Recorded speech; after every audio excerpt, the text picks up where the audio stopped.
Ahoj, já jsem Lubomír a makám na sobě. Rád poznávám nové věci, lidi a i zajímavé trendy. Ale seznamka to rozhodně není. Nechci prostě zůstat v rakvi. Nechci zůstat v depresi. Prostě rostu. A tohle řeším já s odborníky a z Moskvy. U mňa to bolo napríklad, že som prestala klamať sama sebe, prestala som klamať tomu okoliu. Jdeš do toho s námi? Jo, tak se pohodlně posaď. Dej nám odběr. A vítej v autentickém týmu. Tak, dobrý den, milí diváci. Ahoj, Ellen. Ahoj. Elena Kovalčík, Ramla J. Jen se na ní podívejte, taky krásná, půvabná, silná žena, která dělá neobyčejné věci. Proto je tady u mě. My jsme se potkali na networkingu. A jdeme zjistit tvůj dar s divákami. Poďme na to. Jo? Tak co je tvůj dar, co je tvé kouzlo? No tak ideš na to pomerne priamo z hurta. Jsem muž. Jdu hned do toho bodu, abych se strefil. Rovno do čierneho. Nemusí být černý. Mám pocit, že sa to vyvíja v čase, že čím viac zrejem do tej krásy, tak tým sa aj vyvíja ten dar. A aktuálne teraz v tejto chvíli, čo mi príde najdôležitejšie, je, že dokážem na základe všetkých svojich životných skúseností a toho pekla, ktoré som prešla a tak ďalej, uniesť vnútorný rozpor. Ako veľký vnútorný konflikt, ktorého som bola plná od decka. A často sa dívam aj u svojich klientov alebo blízkych, že sa snažíme ten vnútorný konflikt vyriešiť. Nejak sa rozhodnúť. A ten rozpor nemať. Že to je veľmi časté. A ja sa teraz učím a myslím, že mi to už aj celkom ide. Že mám prvé ovocie. Proste ten rozpor niesť a ísť s tým konfliktom tak, jak je. A stáť medzi tými rôznymi svetmi, v ktorých sa pohybujem, medzi tými rôznymi rolami a nezblázniť sa z toho a naopak z toho ťažiť tú svoju silu a energiu. Z toho pomedzia, z tej niky, z toho medzipriestoru. Že sa vlastne už netlačím do toho rozhodnúť sa, či budem spisovateľka, alebo podnikateľka, alebo dobrá dcera, alebo dobrá partnerka. Dobrá milenka, áno, presne. No, alebo dobrá milenka, ale že vlastne som v tom konflikte tak nejak prirodzene, natívne a že už s tým nebojujem toľko. To je docela hodně hluboký takhle na začátek, jako zvládla jsi to? No, to mi príde teraz najdôležitejšie. Ale samozrejme, keby si sa ma tú istú otázku opýtal za 3 roky, tak asi už rozpor bude už mě to nezajímá. Počkej, teď abych to dal ještě do té reality, tak aby to bylo trošku ze začátku zpátky. Ty vlastně jsi byla na poušti, sama jsi se vydala na poušť, ty provázíš ty klienty do pouště. Pokud jsou vyhořelí, něco jim je špatně, tak ty je vrátíš zpátky na zem. Chápu to dobře, to je jeden z tvých produktů, co děláš. Je to jedna z vecí, ktorú robím, že vediem ľudí k sebe, vediem ich do ticha. A to sa môže diať buď na púšti, alebo formou práce s textom. Učím ľudí písať, alebo učím ich byť sami so sebou. A na púšti sa mi to stalo, samozrejme, aj keď som tam bola sama, som sa veľa o sebe naučila. Ale myslím si, že púšť je vlastne len ako nástroj. To sa dá urobiť aj v Čechách, dá sa s tým tichom a so sebou a s tým vnútorným konfliktom pracovať různými způsoby.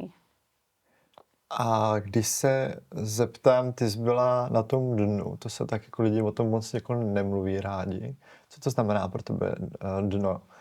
To znamená, to je bolest, to je něco, co nevíš z čeho. No to moje dno je také pomerne... Je to jednoduché u mňa. Ja asi ani sa nepotrebujem pýtať, čo presne to je. Ja som strávila 5 rokov v závislosti na alkohole a na kokaine, ale v takých obrovských množstvách, že som trebárs vypila liter tvrdého alkoholu denne, alebo 5 sedmičiek vína a k tomu som vyšňupala 2 gramy koksu a A to si myslím, že je to najhoršie miesto, akého som sa v živote dotkla. Pretože to samozrejme zo začiatku, alebo určite v nejakých vlnách to bola aj party, to nepopieram. Určite som si to aj užila. Nebolo to vždycky iba temné, ale čím tá závislosť pokračuje ďalej, čím je ako prerastenejšia človekom, alebo čím ja som ňou bola viac prerastená, tým je to boľavejšie.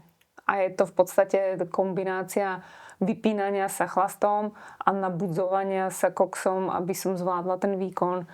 Takže stále aj jedno vychýlenie je zlé, aj druhé je zlé. Míňala som svoj stred, svoje telo, svoju podstatu. Vlastne to bol taký dlhodobý sebadeštruktívny proces.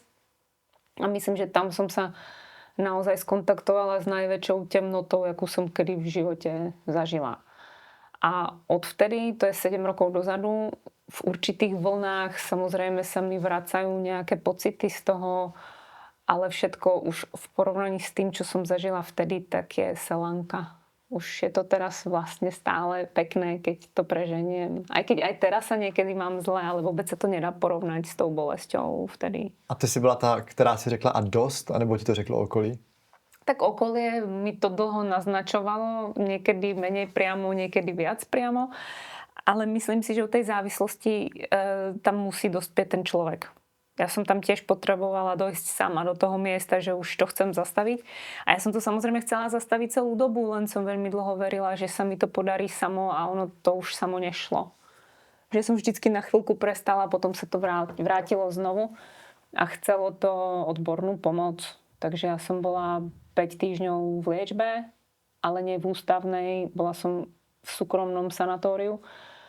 No a potom tá liečba je iba začiatok, to ma dostalo do nejakého bodu 0. A potom som prakticky, a to je na tom hrozne ako najviac nesexy, že keď sa človek chce dostať z takejto ako veľkej prdele, tak proste musí urobiť sériu veľmi neatraktívnych rozhodnutí. Musí vlastne spomaliť, začať nejak kultivovať tie svoje zakrnené dobré vlastnosti, ktoré všetky stratil v tej závislosti. A u mňa to bolo napríklad, že som prestala klamať sama sebe, prestala som klamať tomu okoliu, našla som si nový spôsob života, nových ľudí, s ktorými som proste v tej obrovskej krehkosti vôbec mohla koexistovať. Viacej som sa zanorila sama do seba, takže to bolo také veľmi nudné obdobie vlastne po tej závislosti, že nebolo to také wow, ako dostala som sa z toho, teraz bude všetko skvelé. Pretože kým som tú osobnosť postavila na novo znovu, že ona bola úplne rozbitá, tak to nejakú chvíľu trvalo. A myslím, že dneska už je to fajn a to sa tiež snažím dneska odovzdať ľuďom, s ktorými pracujem, že tie kvalitné, hlboké veci sa často nedejú rýchlo. Že to trvá, že to môže byť aj hrozná nuda, hrozný oprus to kultivovať. Že to proste není wow. To není ako hollywoodský film? Sú tam určité momenty, ktoré keby sa nastrihali potom dokopy, tak sú tým hollywoodským filmom. Ale medzi tými kľúčovými scénami, ktoré máš v blockbusteri, tak sú dlhé obdobia ticha a prázdna. Až takého existenciálneho prázdna. To trebárs bolo ťažké po tej závislosti, lebo to ticho, ktoré príde po drogách, to prázdno, to je ťažšie než všetky absťaky dokopy, lebo zmizne jedna ako monštruózna časť mňa a na miesto nej čo? Čo tam vlastne dám do toho priestoru? Kto vlastne som, keď nebojujem o život? Kto vlastne som, keď sa nesnažím dostať zo závislosti, lebo ten môj program bol 5 rokov jasný. Ja som sa 5 rokov snažila dostať do závislosti a nešlo to. Tak keď to zrazu zmizlo, tak čo tam je ďalej? No, to sú také ťažké otázky, ktoré často riešime na nejakých životných križovatkách a to nemusí byť, že som po závislosti, to je, že ako predám firmu a čo teraz? Rozvediem sa, čo ďalej? Že strašne som sa chcel rozviesť, hotovo a teraz... Wow. No. Tak s týmto miestom ja rada pracujem u ľudí aj u seba. S tým takým medzi priestorom plným paradoxov. Protože můžu vlastně, nebo co to tady máš, not therapy, no coaching. To máš na webu asi, tady to. Mám to na webu. Ano. ChatGPT to udělal, jo, v pohodě, udělal rešerši. Co to znamená? Tak tá práca, ktorú ja robím s ľuďmi, je inšpirovaná mnohými smermi, ale asi najviac Billom Plotkinom, čo je americký psychológ, ktorý vyťahol tú terapeutickú prácu do divokej prírody a my si hovoríme, že sme tzv. Soul guides, že vedieme toho človeka na ceste k duši. A samozrejme nerobíme len toto, je tam mnoho iných techník, takže ja niekedy tých klientov koučujem a niekedy to je terapeutické, ale ja v podstate ich vediem k ním samým. Ja im ukazujem, kto oni sami sú a aby si oni našli tú cestu. Takže je to skôr také vedenie, sprevádzanie, ukazovanie, popostrkovanie do tých... Že niekto treba stojí rok nad tou priepasťou a furt uvažuje, skočím alebo neskočím, tak my keď sa zhodneme spolu, že ho tam treba postrčiť, tak ho postrčím, aby konečne v tom voľnom páde zažil to dobrodružstvo, ktoré celý život potrebuje zažiť. Že v tom sme veľmi kontradiktorní s klasickou psychoterapiou, ktorá často ľudí skôr stabilizuje, tak my sa nebojíme to rozbiť celé, pretože niekedy je to dôležité. Není to tak vždy, to je individuálne. Niekedy je dobré stabilizovať, ale niekedy je dobré rozbiť. Jo. A my spolu s tým klientom hľadáme, alebo ja to vždycky tak robím, čo je teraz pre neho to správne. A to isté robíme aj s firmami, len na komplexnejšej, širšej úrovni. Chápu, já jsem se jenom tak jako usmál, že bys mi rozbila firmu. Tak vtím.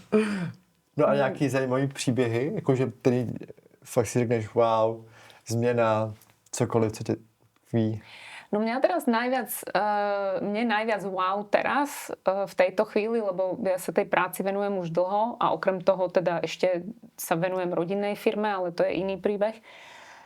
Tak teraz aktuálne mne príde fascinujúca práve práca s textom. Ja celý život píšem, dlho to bolo do šuflíku, teraz som začala publikovať, vyšli mi nejaké poviedky, knižne, chcem to rozvíjať ďalej a stále viac sa venujem ľuďom, ktorí okrem toho, že sa chcú v sebe pohrabať, tak chcú niečo napísať, pretože mne to prídu veľmi dobre spojené nádoby a skrz tú umeleckú, spisovateľskú tvorbu sa dostávať k sebe to je zázrak, pretože jednak vznikne na konci nejaký artefakt kvalitný, ktorý sa dá ukázať ďalším ľuďom a druhák si prejdeme mnohými úskaliami po svojom vnútri, proste otvoríme kopu dverí, pracujeme so studom, so strachom. Nestojí to iba na tom spisovateľskom remesle, ale ide sa ako fakt na dreň vo vnútri v tom človeku. Takže ja robím rôzne spisovateľské workshopy, kde tí ľudia píšu a dostávajú zo seba von to najlepšie. Alebo aj keď sme v púšti, tak trebárs niektoré z tých zadaní pre ľudí sú: napíš uspávanku svojmu vnútornému dieťaťu, napíš milostný list svojmu vnútornému kritikovi. A človek, keď je v hlbokom uvoľnení a pustí sa do toho písania, tak z neho lezú nádherné veci alebo veľmi silné veci. Čiže ja som teraz asi najviac omámená tým prepojovaním spisovateľského remesla a tej soulguidovskej práce. To ma baví najviac. Je to vidět, no, probudila se úplně do toho, jako to předtím byla umíračka a teď je to... No, to milujem a vlastne milujem aj takéto hrabanie sa v tých veciach do veľkej hĺbky a vo vysokej kvalite, že to je... V takej som teraz fáze a vlastne aj v tej rodinnej firme sa venujem developmentu, tam staviame byty a projekt, na ktorom pracujem teraz, tak je to podobné. Je to malý projekt na predaj iba 8 bytov, vysoké štandardy, všetko je ako butík, premium. Takto ma to baví aj v tej klientskej práci a takto ma to baví aj v tom developmente. Robiť ako menej vecí v čo najvyššej kvalite. Že treba tie formáty, v akých pracujeme s ľuďmi, tak sú to 2 týždne na Sahare, alebo je to víkend v Krkonošiach, že vždycky ideme do toho dlhého formátu, ja si s tým človekom nesadám na 2 hodiny. To vôbec nemá zmysel. Ako niekedy samozrejme na refresh si zavoláme, pretože ten klient so mnou ide celý rok. A určite si niekedy zavoláme na pol hodiny, keď niečo potrebujeme prebrať, ale ja mám veľkú vieru v tie dlhé formáty. Pretože keď sa na celý deň zanoríme do určitej témy, tak ten výsledok je iný, než keď sa do nej zanoríme na hodinu. No ale doba říká, že musíme zrychlit a pospíchat a tak. No, je to každého slobodné rozhodnutie. Myslím si, že doba síce to hovorí, ale zároveň stále potrebujeme hĺbku a kvalitu. Inak je to asi jak kto, ale ten narastajúci počet duševných ochorení a celkovo veľa psychických problémov pramení aj z toho, že sme veľmi zrýchlili a že sa nedotýkame samých seba v tej patričnej hĺbke. Príde mi, že to spolu súvisí a že keď sa z toho nechceme zblázniť a chceme žiť sami seba autenticky a poctivo a vlastne tak nejak pravdivo, tak to nejde bez toho investovaného času a energie a kapacity.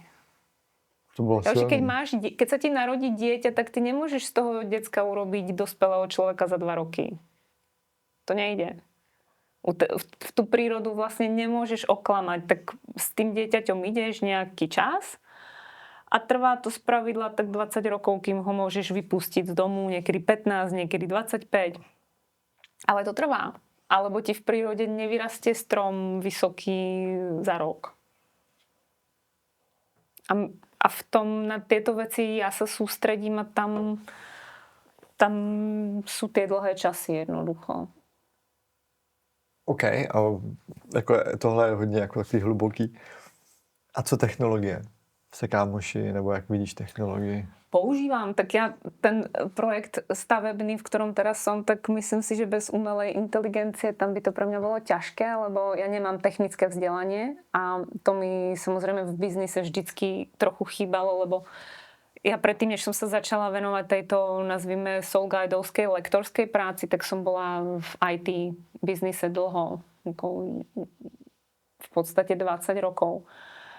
A technológie mňa fascinujú, ja to obdivujem, mám predtým rešpekt, ale nerada ich nadužívam, pretože potom sa mi zhoršuje sústredenie, mekne mi mozog z toho.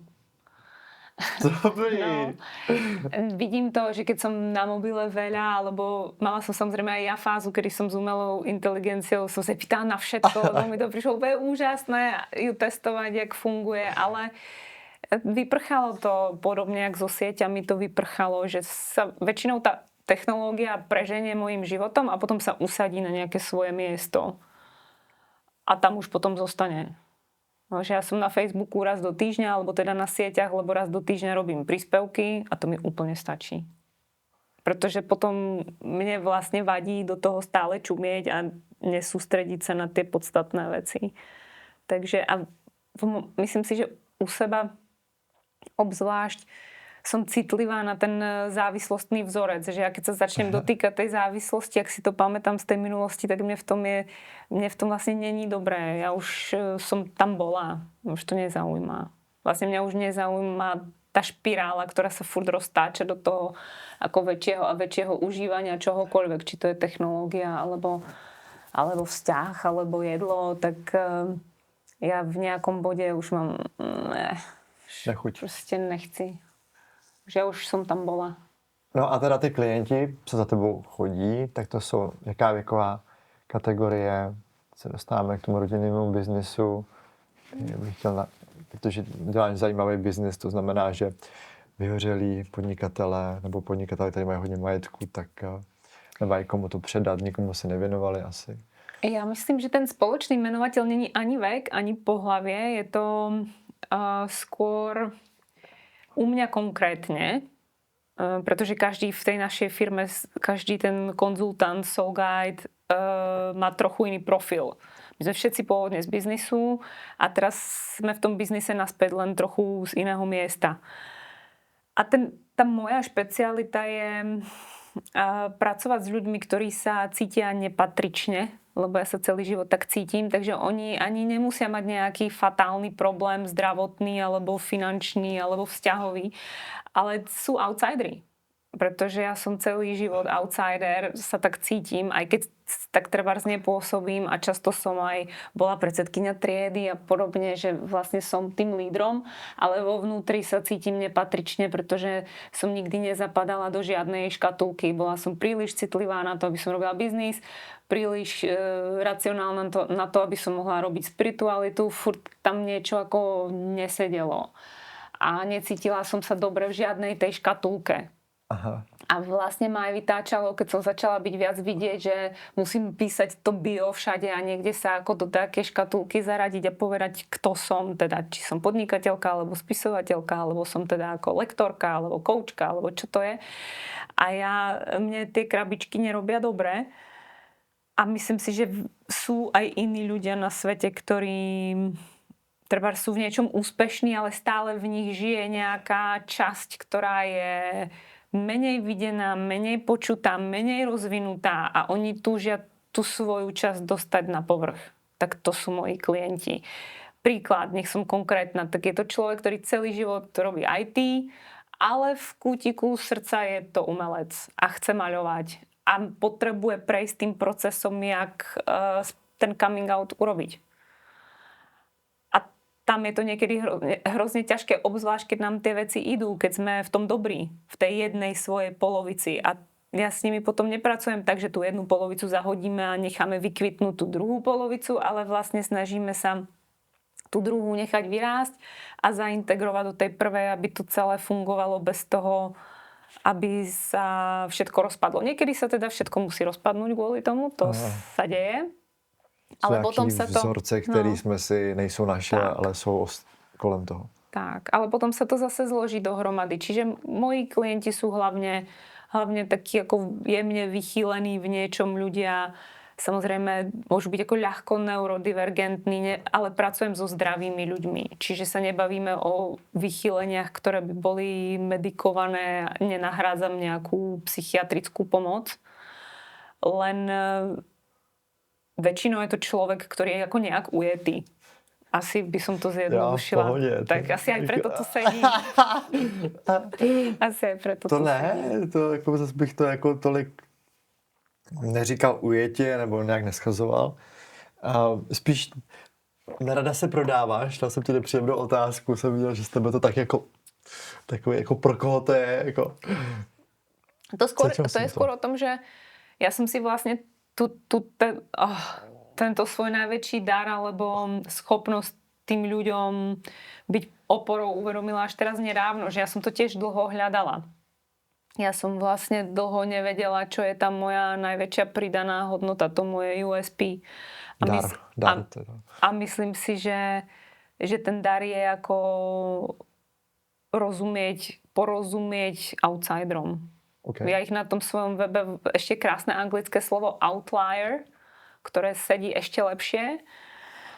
Outlier? Mm-hmm. Outlier ako layer nebo ako liar? Co to znamená? Outlier je človek, ktorý proste stojí na boku v ústraní, ale ako do ničoho nepasuje a nezapadá. Není to outsider nutne v tom slova zmysle, že ho nikto nemá rád, ale v tom slova zmysle, že proste nepasuje do žiadnej krabičky. A to je obrovská výhoda, pretože sa nemusíš ku nikomu vlastne mať a si slobodný, pretože nikam nezapadáš, tak máš vlastne absolútnu voľnosť tu sa pripojiť, tam sa pripojiť. Ale niekedy tá bolesť tej osamelosti, že nikam nepatrím, je náročná zvládnuť.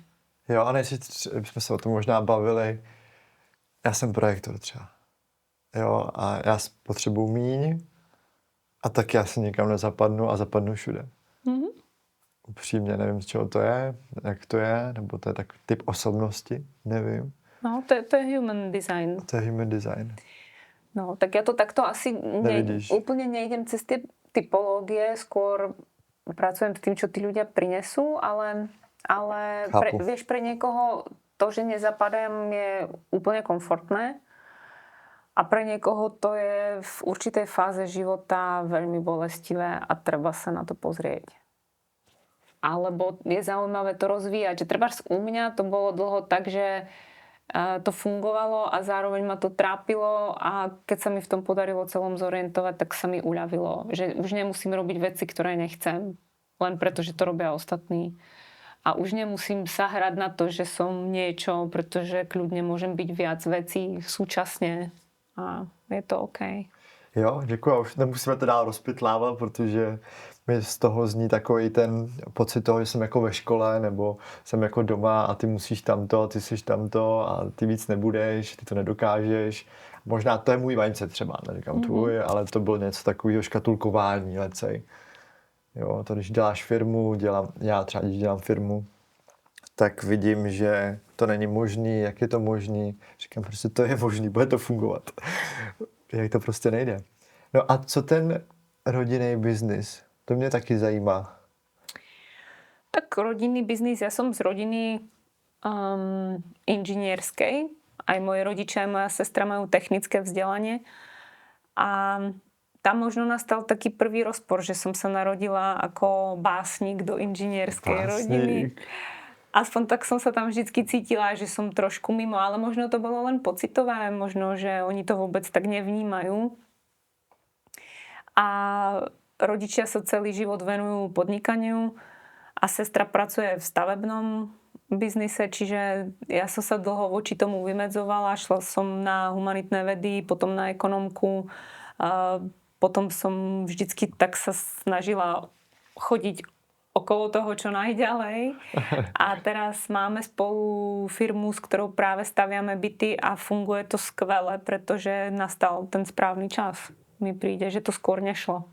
Že ja som si najprv potrebovala urobiť kolečko okolo sveta v zmysle nie geograficky, ale aj duševne, duchovne, rôznymi činnosťami, ktorým som sa venovala. A teraz som sa po tej dlhej ceste vlastne, jak ten Honza, čo ide v rozprávke do sveta, tak som sa vrátila domov. A síce som nedoniesla princeznú naspäť, ale doniesla som nejaké skúsenosti, ktoré mi príde, že sa dajú v tom našom rodinnom podnikaní zužitkovať. Tak spolu staviame byty a funguje to. Jo, že vlastně peníze a biznis je v pořádku i s tím básníkem, možná i s tou spiritualitou, nevím, jak to je u tebe zrovna. Na zemi a spiritualita, protože mi přijdeš taková jako airy, taková jako vzdušná. Ja tak dlho to kolísalo, že to bolo raz jedno, raz druhé. Raz som sa príliš upínala k realite, potom zase príliš k duchovnu. A teraz mám asi dobré životné obdobie. Tak si pripadám taká ukotvená, že je mi fajn, že mám tú hlavu v oblakoch a tie nohy na zemi. Ale to je teraz, to samozrejme za rok sa zase môže trošku vychýliť jedným alebo druhým smerom. Ja som bík, tak myslím, že tá zem je blízka, ale zároveň rada lietam. No tak mám neviem koľko planét v Strelcovi, tak to asi je taký potom iný životný štýl, ale... Taky som bík. Ale myslím, že oboje. Že mám aj ten duchovný rozmer. Ešte minule som nad tým premýšľala v takom kontexte, že som vlastne pragmatik a realista, ale mám prístup k tým neviditeľným veciam. A myslím, že to mám od malička. Že to vidím, že som veľmi citlivá, že preto tak milujem literatúru celý život, lebo tam je tá mágia, sa tam deje medzi tými riadkami. A to som vždycky cítila.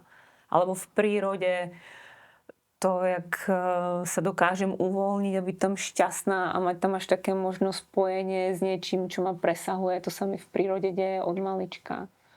Čiže asi žiadna Jana Zarku, čo sa týka toho duchovna, ale není to úplne blbé. Ako nejaké prístupy mám. A mužsko-ženský princip, to znamená, ta žena v tobě se může normálně jako uvolnit ve společnosti, u muže. Jak ty to máš? Tak ja myslím, že som ženská veľmi. Niekedy možno až príliš, ale mám aj tú opačnú polaritu. Mám v sebe určite tú Amazonku, ktorá chce urvať veci hrubou silou. To sa mi deje. A veľmi bol silný pre mňa práve minulý rok, ten 2025, kde som v tej Amazonke bola skoro stále, lebo to vyžadovalo to tempo, to nasadenie, tie projekty, na ktorých som pracovala, tak to všetko bolo také vysoká rýchlosť, veľký výkon a príde mi, že Amazonka úplne sa vyčerpala, tak teraz je na dovolenke. Som jej dala voľno a už je vlastne 6 týždňov na dovolenke a je to fajn, že odpočíva a ja som teraz skôr taká opatrná teta v teplých papučkách, ktorá je radšej v kľude a v tichu a rozvíjam asi viacej ten yin teraz určite. Určite. A robí mi to dobre a myslím si, že je fajn to mať vyvážené, ale samozrejme realita není ako teória, respektíve, že je fajn vedieť, jak to má byť, ale v tej realite to nie vždycky sa darí. Čiže ja mám obdobia nejakého vychýlenia príliš do ženského princípov, príliš do toho mužského. Já se tak jenom tam, jako by to bylo, že v dnešní době to je trošku rozházené, takže to může třeba někoho inspirovat. Je to rozhádzané. Že si myslím, že hlavne potom v tých partnerstvách alebo vzťahoch je to ťažké, keď nevieme, jak to máme, alebo jak to akurát práve v túto chvíľu máme. Ty jsi to vlastně převzala od rodičů? To inspirovala ses, jak by to mohlo být? Jak to máte doma? Nebo na Slovensku jsou víc tradiční než v Čechách? Ja myslím, že ten model asi určite mám z domu nejak najetý.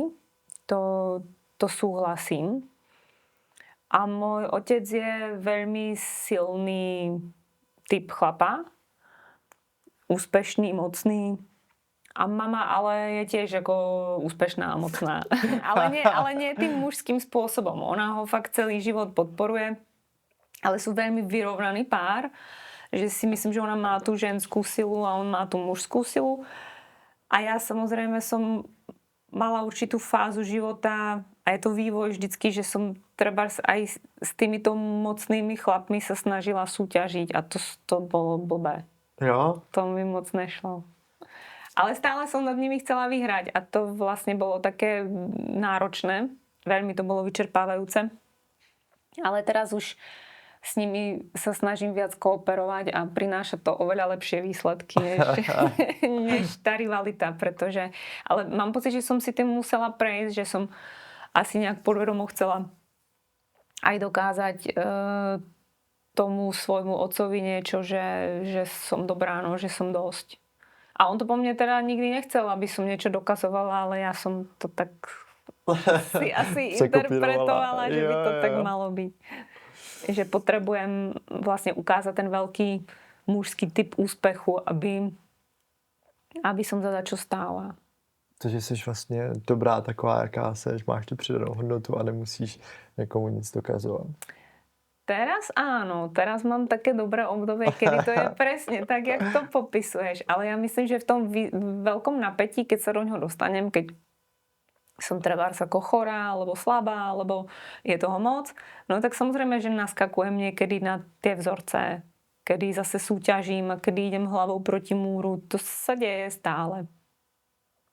Aspoň teda mne sa to deje často, že keď tie veci nie sú v súlade, tak trebárs sa objaví nejaký vzorec. Má tam ještě nějakou jako otázku, protože většina lidí třeba něco říká, něco dělá, něco učí a neprožívá to. A nedělá to vlastně. A ty, to jsme tak jako přišla, férovka, hned ses jako otevřela, řekla si jako drsný příběh. To jako většina hostů, co sem přijde, nebo co zažívám, tak mají problém s tím říct nahlas, ne-li to sdílet. A nevím, co jsem ti chtěl říct, teda vadí, vlastně dobrý náběh. No si sa pýtal, že či idem príkladom, alebo či žijem ten to, problém čo... Přijde, jo, že či žijem to, čo... To řešíš ty věci v sobě, když už teda nemáš s tím problém. Asi. Myslím, že tá naša práca je na tom dosť postavená, že my sami seba pred tými klientami zdieľame, že to je ten náš spôsob. Keď sme v púšti, tak sedíme v kruhu a klienti zdieľajú, jak sa cítia, čo sa v nich odohráva a my sprievodcovia zdieľame tiež. A samozrejme máme tam určitú opatrnosť, aby sme ich nezahltili tým svojim príbehom, pretože oni sú tí dôležití. A my sme tam v úlohe skôr toho Sama, ktorý sprevádza Froda, aby to celé dobre dopadlo. Takže na tom tá naša práca stojí a samozrejme sa snažím ísť ľuďom príkladom, ale zároveň si nemyslím, že všetko, čo chcem tých klientov naučiť, musím ja sama vedieť. Že to vidím trebárs na tom písaní a keď učím niekoho písať, tak už teraz tam mám v skupine 2 také talenty, že veľmi pravdepodobne tí ľudia, keď sa do toho oprú, tak budú písať lepšie než ja. A je to OK, pretože ja ich vlastne len v nejakej fáze vezmem toho ich vývoja, niečo ich naučím. A oni potom, keď majú ten talent, to dostanú o 10 rankov vyššie než ja a ja zostanem tam, kde som, alebo sa trošku posuniem. Čiže na jednu stranu mám pocit, že by mal ladiť ten smer. Vieš, že keď snažím sa niečo odovzdať ľuďom a nejak ich inšpirovať, tak by to mal byť ten smer, že by som trebárs nemala asi tvrdiť A a robiť B, alebo nemali by tie vektory byť úplne opačné. Ale je v poriadku, že tí ľudia, ktorí sa mnou inšpirujú, sa vlastne dostanú ďalej než ja. Nebudeš im házet klacky pod nohy, nebudeš im říkat, hele ne. No, alebo že sa mi stane, že trebárs sama to niekedy nežijem. Že ak sa bavíme o tých závislostiach, tak ja sama samozrejme som v tom veľmi ďaleko, ale aj mne sa niekedy stane, že mám obdobie, kedy do toho mobilu čumím furt, lebo proste jednak pracujem a do toho ešte niekde zostanem vysieť na sieti, takže sa to deje aj mne a je to OK, len je podľa mňa rozdiel, či to robíš vedome, alebo vôbec si ani nevšimneš, že v tej špirále si. Jo, takže dokážeš sama sebe ovládnout, dokážeš jakože sama sebe prostě ovládat, to je vlastně důležitý. To asi áno, ale myslím, že ešte dôležitejšie, aby som odpovedala na tú otázku, či idem príkladom a či vlastne žijem to, čo učím. No áno, ale aj ja som iba človek, takže aj ja mám trebárs obdobia, kedy proste nič nemaká. Je to proste vlastne celý nemaká a nefunguje a je to ťažké a vlastne robím chyby a vtedy rozhodne teda to nevyzerá, že by som žila to, čo učím. Ale myslím si, že sa tie obdobia stále ako skracujú alebo majú nejaký svoj dôvod, prečo sa objavili, prečo je mi teraz v tú danú chvíľu tak hrozne zlé a ťažko a nič z tých vecí, ktoré už som sa naučila, nefunguje. OK. Nějaký zajímavý historky, jakože co děláte fakt neobvyklýho, teď jsme se dostali, už máme tebe, chápem něco, co je fakt jako hustý nebo zajímavý z toho, třeba provázíš ty lidi z té pouště. Ja myslím, že Sahara je sama o sebe veľmi zaujímavá. Tam to by som prijala zažiť úplne každému, aj človeku, ktorý trebárs v ten daný moment nič zásadné, ničím neprechádza, pretože to, čo sa tam objaví, tak to sú poklady vždycky. Už len tým, že 2 týždne si bez telefónu a venuješ obrovské množstvo času, energie a pozornosti sám sebe.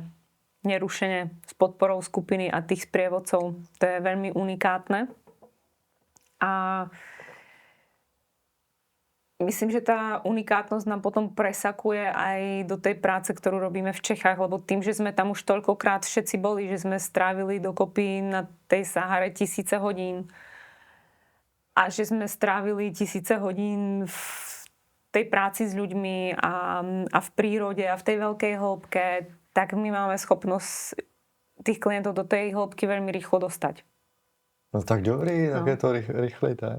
Takže v tom je to unikátne, že to fakt dlhodobo sa tým zaoberáme. Není to tak, že sme si to skúsili a robíme zase niečo iné. Takže je tá dlhodobosť, tá kontinuita a potom to pomedzie medzi rôznymi svetmi. A to vlastne veľa klientov hovorí, že ich vyslovene medí, že rozumiem tým ich problémom aj ako biznisovým, aj vzťahovým, aj rodinným, pretože som si niečím prešla, že mám pocit, že je dobré spájať tie jednotlivé svety dohromady a stáť na tom pomedzi. Aj keď je to strašne vyčerpávajúce niekedy. To máš, keď sa učíš proste 5 jazykov naraz. Tak ten progres je strašne pomalý, pretože jednoducho, keby si sa učil iba jeden, no tak si v tom cieli oveľa rýchlejšie, než keď sa ich učíš 5. Ale zároveň to učenie sa tých 5 jazykov súčasne ťa rozvíja úplne iným spôsobom. Dlho to trvá, ale jedného dňa sa to začne prepojovať a je tam ako obrovská múdrosť, ktorá vlastne u toho človeka, ktorý išiel len ten jeden jazyk, nie že sa nevyskytuje, ale je to iný druh múdrosti. A my tým, že robíme aj biznis, máme rodiny alebo máme blízke vzťahy, ktoré proste riešime do hĺbky, prešli sme si nejakými krízami, tak to syntetizujeme všetko do veľmi ako komplexného typu múdrosti. Prostě to taháte, jedete prostě. Áno. Že vlastne tú šírku spojujeme do hĺbky. Ale ja nechcem povedať to, že keď niekto sa venuje len jednej metóde celý život a robí len toto, že to je horšie. Je to len iné. Já teda mám takovou jako teorii draka, že to dítě, který je v té škole, má hodně předmětů, že si to možná bereme i do toho života. Možná. Máš jako takový ten tohle mě baví a jsi jako šťastná v tom. Možná. No, a to je vlastně důležité cítit v těch věcech, co děláš, být šťastná nebo šťastný. Jednak každý sme trošku inak vyrobení, že niekoho baví ten fokus a niekoho baví šírka. A mňa bavila vždycky asi viac tá šírka a teraz až sa dostávam do toho zužovania, že začínam až teraz, mám 40 a až teraz sa znovu dostávam k tomu, že chcem uberať a chcem prehlbovať a chcem zužovať. To stejný teď. No a když se tě teda zeptám, co teda, kam to teda směřuješ, co bude ten top, to bude to kreslení a jak to bude vypadat za 10 let? No, ja keď sa úplne zasním, tak za 10 rokov by som chcela už iba písať. Ale to si teraz myslím, možno, že by mi potom chýbal ten biznis a chýbali by mi klienti. Takže mám taký plán, že teraz vlastne a sedí to všetko pekne dohromady. Predávam vo Vysočanoch tých 8 bytov, ktoré staviame a zároveň mám kapacitu teraz asi tak na 8 klientov ročne. Čož je málo, ale v tej vysokej kvalite, v jakej ja to chcem robiť, je to akurát. A dneska ráno som sa zasnila, keď som nad tým premýšľala, tak si vravím, to by sa mohlo každý rok ako zmenšovať to číslo, až to skonverguje k nule a potom už budem iba písať. Hezky. No, že tak by som to chcela, ale samozrejme ona tá múza chodí vo vlnách, že ja niekedy sa mi píše dobre a môžem tým stráviť celé dni a niekedy to vôbec netečie. Že to sa to zastaví, proste to vyschne. A vtedy je zase super mať to podnikanie a tú rodinu a tých blízkych, s ktorými môžem ten čas stráviť, pretože tie múzy sa odo mňa odvrátia. Čiže uvidíme, jak to bude. Jo.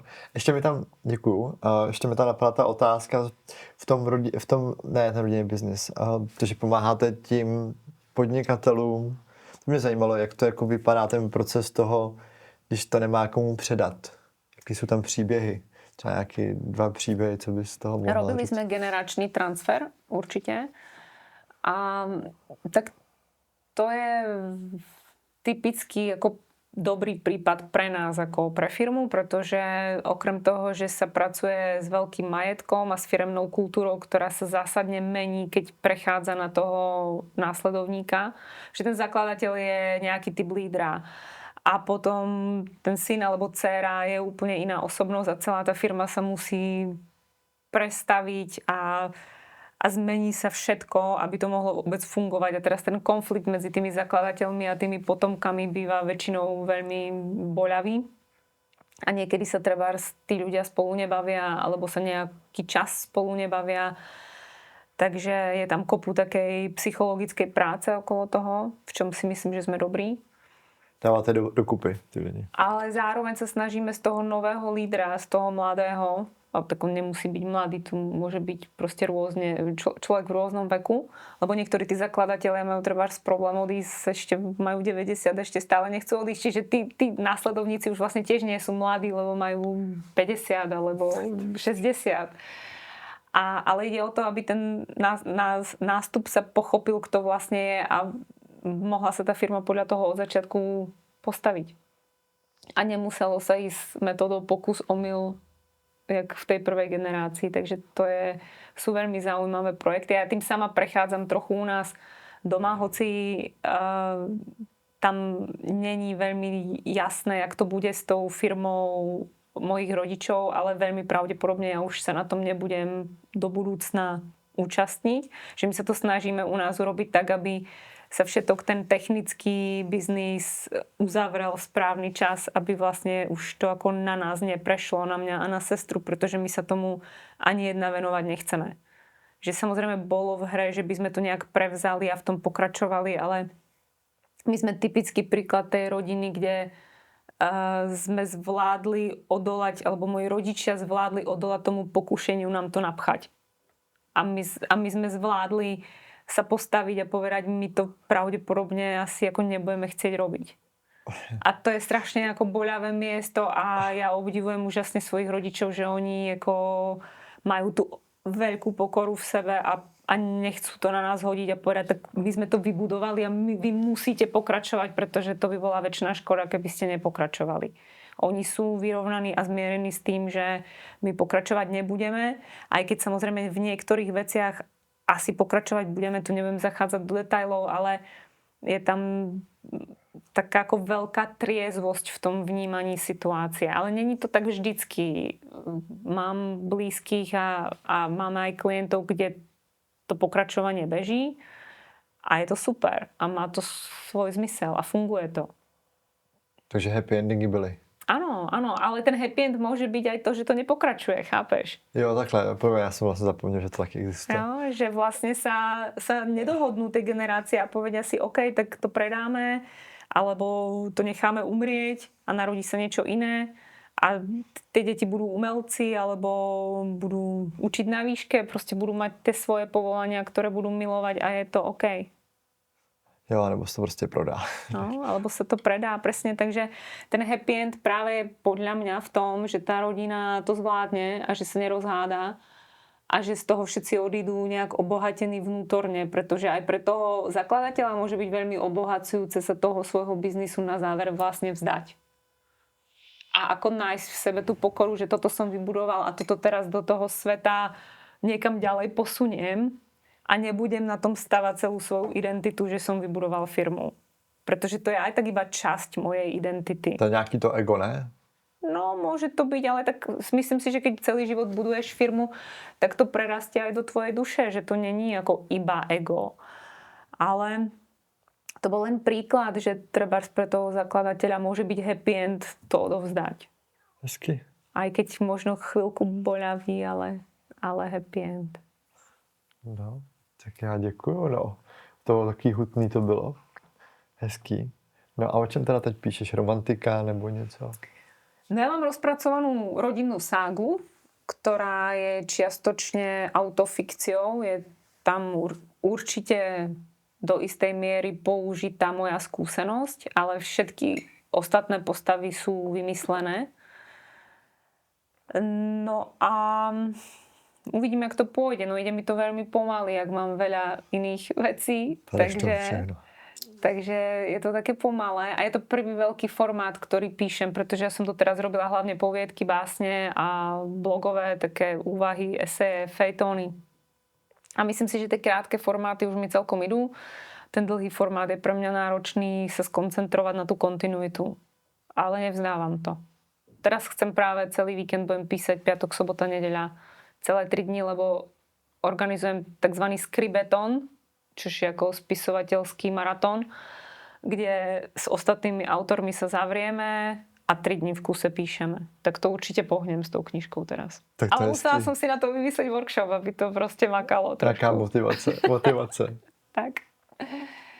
No a inak píšem také krátke fejtóny, úvahy na blog a tie si myslím, že už mám celkom vymazlené, že to funguje. Že sa to dotýka tých ľudí a hlavne to robí obrovskú radosť mne. No, že ten krátky formát, keď je dobre napísaný, tak mňa to teší. Hezky. No a co by si třeba, měla bys něco, co bys zkázala divákům, něco od srdíčka, co by si mi chtěla říct? No asi robte to, čo milujete a nerobte veci, ktoré nechcete robiť. Pretože to je hrozné plýtvanie energiou a časom a žiť v tom odpore strašne bolí. No, tak já děkuju. Já děkuju i vám, že jste vydrželi do konce a že vás to bude inspirovat. Mě to teda inspirovalo, protože jsem našel nějaký společný jmenovatele tady. A tobě přeji taky všechno, ať se to vydaří a děkuji, že jsi udělala čas tady na nás, na autentickou výzvu. Byla si doopravdy autentická, věřil jsem ti to. A Já děkuji. hezký den a i vám přeji krásný den a uvidíme se u dalšího dílu. Ahoj.